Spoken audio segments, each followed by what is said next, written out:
आज आपण काय बघायचं आपल्याला पार्ट ऑफ स्पीच काय शब्दाच्या how many the part of speech 8 बरोबर ना। तर 8 शब्दाच्या जाती आपण बघूया सर्वजण आणि समजून घेऊयात। फक्त सुरुवातीला आपण बघूया काय नाऊन काय बघायचंय आणि या नाऊन मध्येच नामातील असलेले नामाचे अनेक प्रकार आहेत ते प्रकार आपल्याला समजून घ्यायचे। जरा लक्ष देऊन तुम्ही बघा आता ओके। शब्दाच्या जाती किती आहेत आपल्याला बघायचं शब्दाच्या जाती त्यालाच म्हणतात इंग्रजीमध्ये स्पीच। तसं स्पीच म्हणजे बोलणे किंवा भाषण असं लक्षात ठेवा। तर आपल्याला शब्दाच्या जाती 8 आहेत त्यापैकी आपली पहिली जी जात आहे ती आहे नाऊन। नाऊन हे इंग्रजी झालं त्याला मराठीत आपण नाम नाम हे हिंदी झालं आणि मराठीत आपण म्हणतो नाव। What is your name?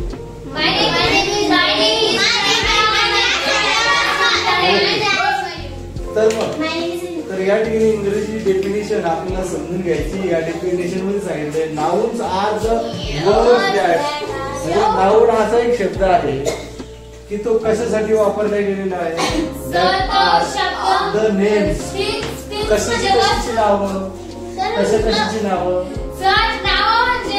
व्यक्तीच्या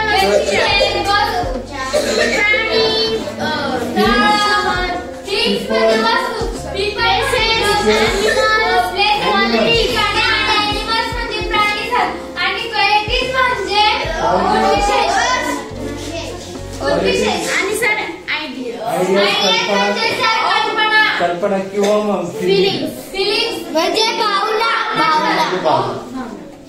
म्हणजे ह्या व्याख्येला आपल्या मराठीतून समजून घ्यायचं झालं तर नाम म्हणजे वस्तू व्यक्ती स्थळ प्राणी गुण विशेष कल्पना किंवा भावना। तर भावनामध्ये सुखद भावना असेल दुःखद भावना असेल ठीक आहे ना। भावना हे नाम पण आहे आणि भावना म्हणजे फिलिंग्स आहे।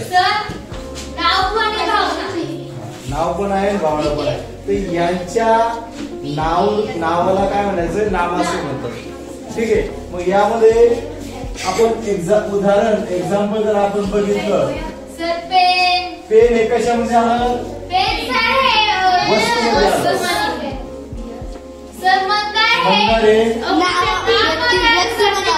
हे आलं व्यक्तीमध्ये पीपल मध्ये आलं ओके। किंवा ठिकाण प्लेसेस मध्ये आलंय बरोबर आहे। काऊ हे प्राणी धैर्य हिंमत करेज या भावनामध्ये हा प्रकार येऊन गेलाय ठीक आहे। हे फिअर म्हणजे भीती भावना फिलिंग्स यामध्ये म्हणजे व्यक्ती वस्तू पदार्थ प्राणी पशु पक्षी हे जे काही आहे यांच्या नावाला तसं जर मी म्हटलं तर मग अजून एक नवीन व्याख्या अशी करता येईल धर्तीवरील असलेल्या आपल्या डोळ्याने दिसणाऱ्या सर्व व्यक्ती वस्तू पदार्थ संबोधण्यासाठी बोलण्यासाठी ज्या नावाचा आपण उच्चार करतो त्याला नाव असं म्हणायचं। जसं याच्याकडे बघितलं ही वस्तू मध्ये आहे याला काय म्हणणार तुम्ही चॉकलेट बरोबर आहे। म्हणजे हे दिसल्यानंतर तुम्ही लगेच खडूस म्हणणार हे माझ्या अंगात काय आहे शर्ट ठीक आहे। तर शर्टामध्ये पुन्हा प्रकार पडतो मग काय blue shirt T shirt okay Nehru shirt मग कोटात त्यात वेगळा काहीतरी प्रकार। तसंच ह्या ठिकाणी आपल्याला जे आहे आता तर या ठिकाणी नाम हे सर्व व्यक्ती वस्तू पदार्थ प्राणी स्थळ भावना याच्या नावाला नाम असं आपण म्हणत असतो। या नामामध्ये काही प्रकार आहे ते प्रकार आता आपल्याला काय करायचे बघायचे आहेत।